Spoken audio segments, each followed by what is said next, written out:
Hello, everyone, and this is Joshua Jackson. I'm going to be reviewing Exocad 3.3 Chimets. Today, I'm going to be reviewing some of the features of the Denture module and seeing if there's any new features.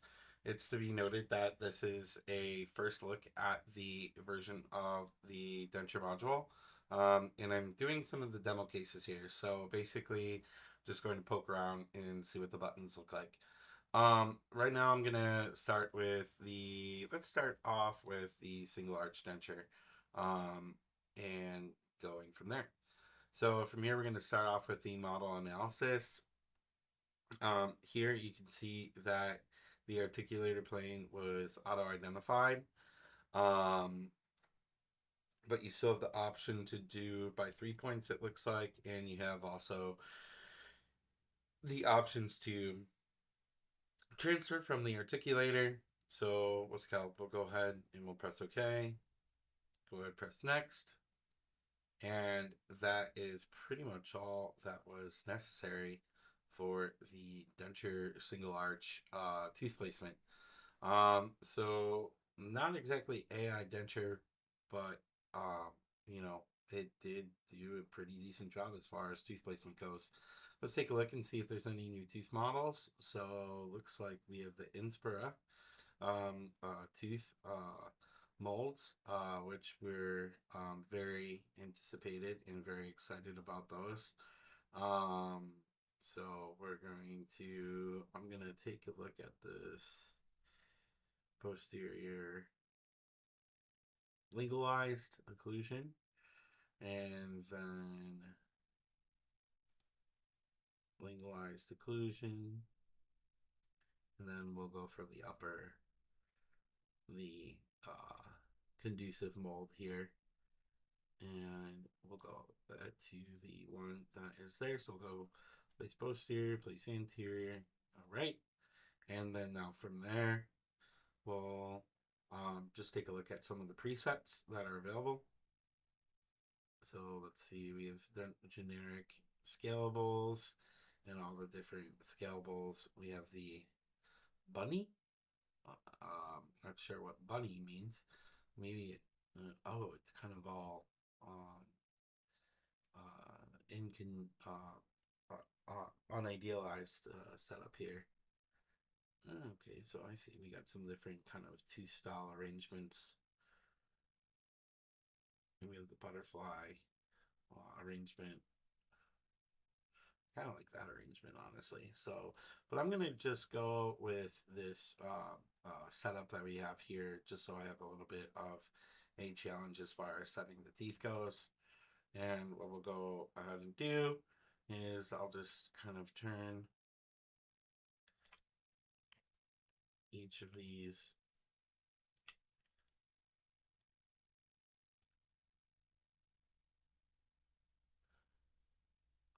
locking the centrals, keeping that down.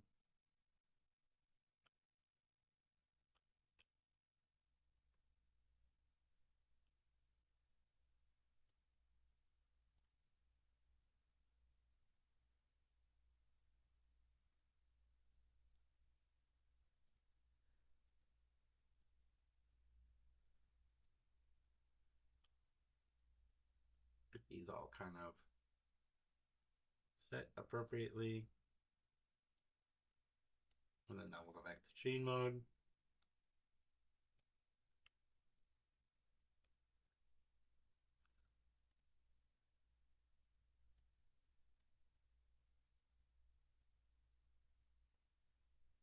Cool.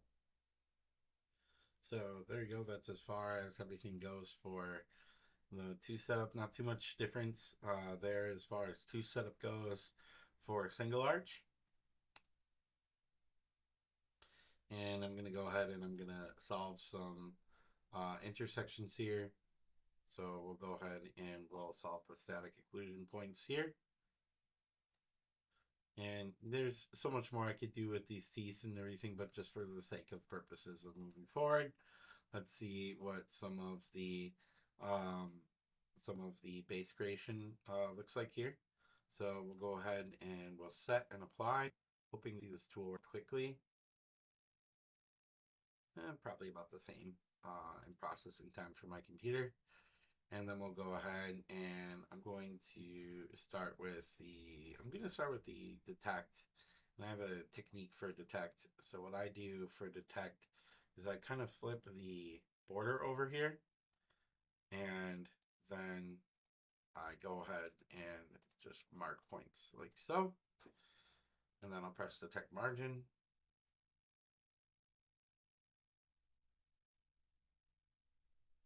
And we'll see how that comes out.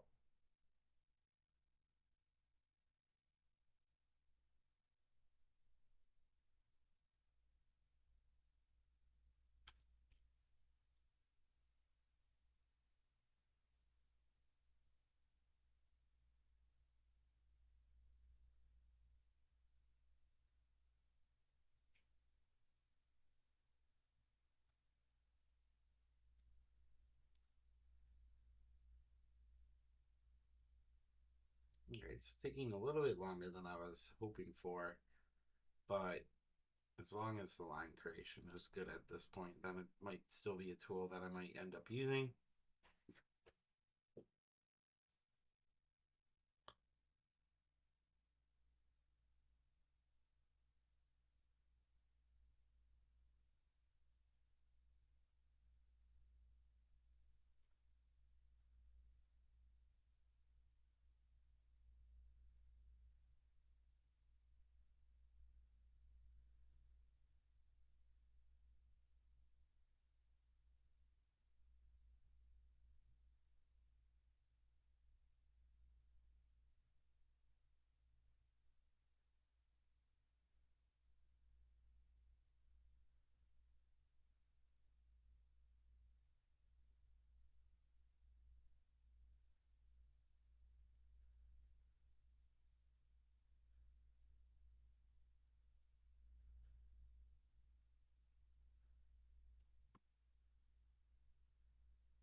So we'll go ahead and start marking the margin.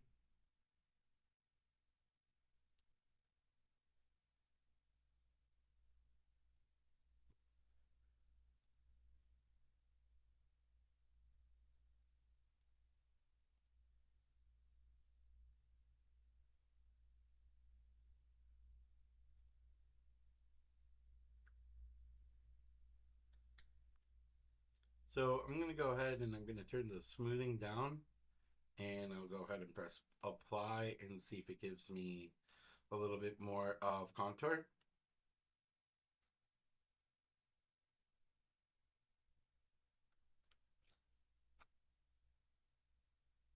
So yeah, it does a pretty nice job as far as placing a little bit of gingival contour in between the teeth. I'd like to see it do a little bit more higher up.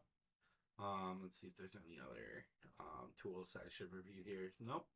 So yeah, that looks pretty good. And then as far as that goes, we'll just go ahead and adapt these connectors to point connectors. And then seeing if we have any new tools. Oh, so one of the new things as far as freeforming the denture bases go, you can actually change the size of your brush here. So if you want a smaller brush, you can go ahead and do that. Let's actually, I've just seen that something here, and let's actually go ahead and if I had a little bit more space, I'm gonna go ahead and make this denture base a little bit smaller, as far as minimal thickness goes, and then see if I get a little bit more contour.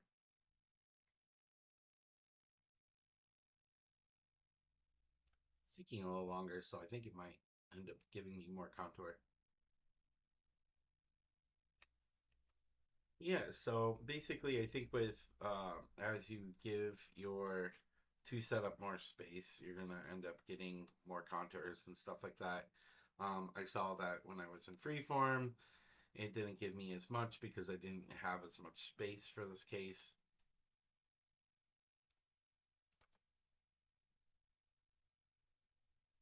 So quite interesting as far as that goes.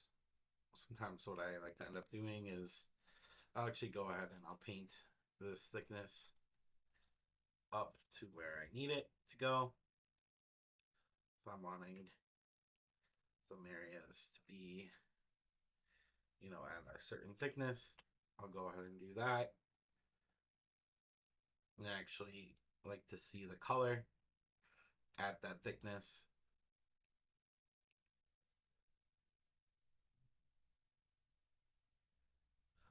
For example, sometimes this palatal area will like a little bit thinner so the patient can have more room for the tongue.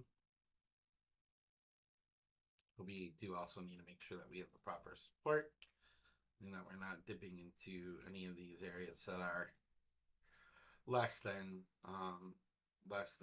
2 millimeters throughout the palate area. So we'll kind of go around 2.5 millimeters here. And then that's basically what we have as far as denture creation goes.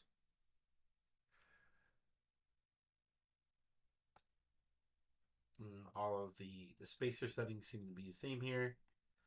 So for creating two-part dentures, seems like everything is the same.